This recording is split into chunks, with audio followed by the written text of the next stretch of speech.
Apakah pesanan pada masyarakat terlalu sibuk mengejar dunia sehingga melupakan akhirat? Dunia tidak salah, ambil dah. Sejuta sehari pun ambil dah. Tak salah. Yang salah, kita kejar. Ambil lain, kejar lain. Bila kita kejar, kita lengah. Bila lengah, dah mari masjid. Ni hak mari ni semua ni. Dunia dapat tak? Dapat agak. Tapi dia ada masa datang ke masjid. Ada sahabat kita, ada saudara kita.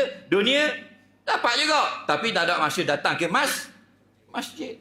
Apa? Kerana kita ambil dunia. Mereka kejar dunia. Bila kejar, lengah.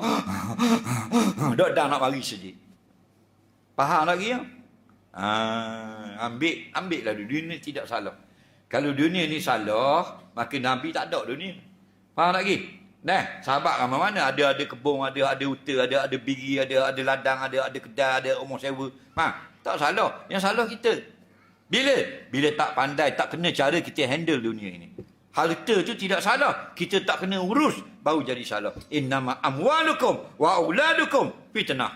Nah, ingat, sungguhnya harta benda kamu, anak isteri kamu, kadang-kadang memberi fitnah. Bila tak kena cara menguruskan.